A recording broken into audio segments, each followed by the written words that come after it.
Everyone has their Star Wars, the moment or scene that means the most to them. So when I go to think about what Star Wars means to me, nothing stands out more than...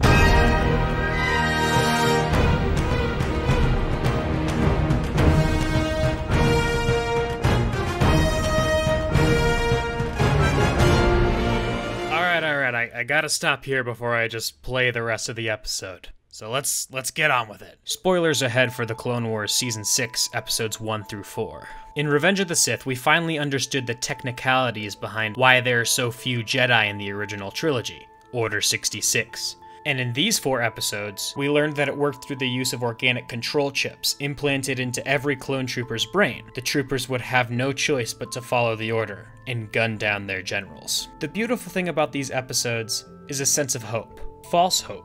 Given to us when Clone Trooper 5's uncovers this conspiracy against the Jedi. For a brief moment, we can almost imagine a future in which the Republic still stands. The series seems to suggest that all clone troopers share similar dreams, often referred to as the nightmares or the mission. Thanks to this episode arc, we can assume that these dreams feature the clones killing the Jedi they serve in battle. For years, the clone troopers served under their Jedi generals, following their every move and building an unbreakable bond with them. Unbreakable if it weren't for the organic inhibitor chips that are responsible for the seemingly carefree turn of the clone troopers, making Order 66 seem like a logical and just decision for them, passing no second thought. But a chip that can change the freedom of thought residing in the clones does not go without consequences. We can see the personal psychological effects of these chips in the clone troopers before their purpose was fulfilled. The Clone Wars series is famous for giving the clones themselves distinctive and unique traits and personalities. Though the galaxy at large just views them as a clone army whipped up by the Republic for the use of this war, the clones have exercised their own freedom before, as seen in Season 2 Episode 10, The Deserter, where Captain Rex meets a clone who left the army to start a family. Though at first these nightmares just seem to be a distant blur when they go to sleep and they just shrug it off after waking up, when Fives uncovers the biochip conspiracy, it's suggesting that these nightmares aren't nightmares,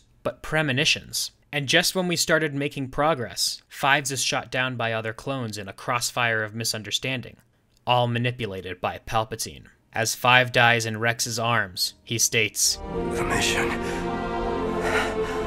the nightmares, they're finally over." The other clones at the scene remove their helmets to show respect for their fallen brother, as all men present then share an empathetic connection with the viewer, as if everyone almost knows what dark times are to come.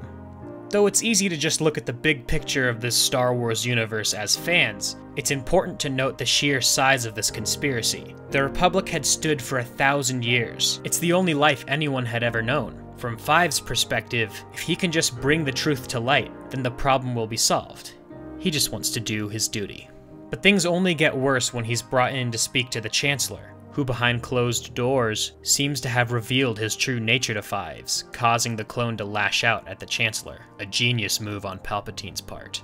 This demonstrates the true power that Palpatine holds over the galaxy. From both sides of the war, he had set up everything to a perfect enough T so that when this conspiracy seems to be nearing exposure, it takes him little to no effort to cover it all back up. Notice how in this scene, the Chancellor is not the only one agreeing that the conspiracy seems unlikely, but he has a Jedi, Master Shaak Ti, agreeing as well.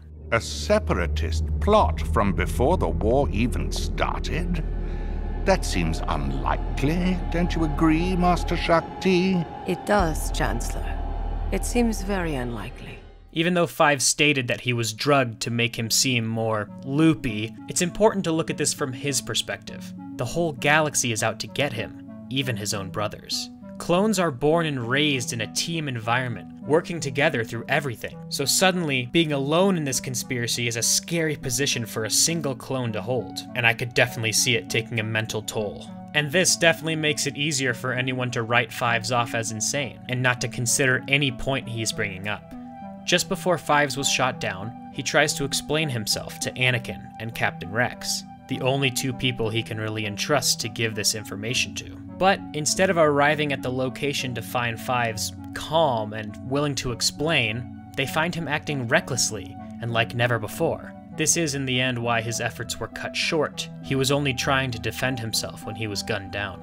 This episode arc and this scene alone gives me the false hope that we may see the future we want to see. We want to see the clones thrive as brothers, and as citizens of the Republic. We want to see the Jedi uncover Palpatine's master plan and bring a swift end to him. And with Anakin present in the room, we're lastly reminded that if this plot were revealed, we could see him and Padme grow to raise their children together, in peace. Just as our hopes are raised, the unsettling truth is then again brought back to light. Fives was our only chance at changing the future, and through his death, we have ensured the death of thousands of Jedi, the decommissioning of the clones, and the rise of the most powerful evil in the galaxy. A power that is still at large at the time of the rise of Skywalker. Sure, other clones in the future do uncover this mystery in time to save themselves, thanks to Fives. But only through Fives, and the progression of this 4-episode arc was this conspiracy ever capable of coming to light. This would have served as a bright light to the Jedi in their clouded sight, but we're only left in darkness. Thanks to Fives, those who grew up with the prequels and the Clone Wars, such as myself, are given a chance to believe that our age of Star Wars, our age of Republic, can still live on and change the future, while we are solemnly reminded that the dark future of the Empire is unavoidable. This is not to say that I wish that the original trilogy never happened canonically. It's just a sweet thought to think that the characters we grew up loving as children might be able to live on in the same way. All we can do is look back on the Age of Republic with fond memories, as the rise of Skywalker hopes to bring a satisfying end to the Skywalker saga. And as Lucasfilm seems to be setting their sights beyond the Skywalker saga, we can only hope for a bright future in storytelling, bringing new stories and new characters to our well-known universe. This has been Star Wars Defined.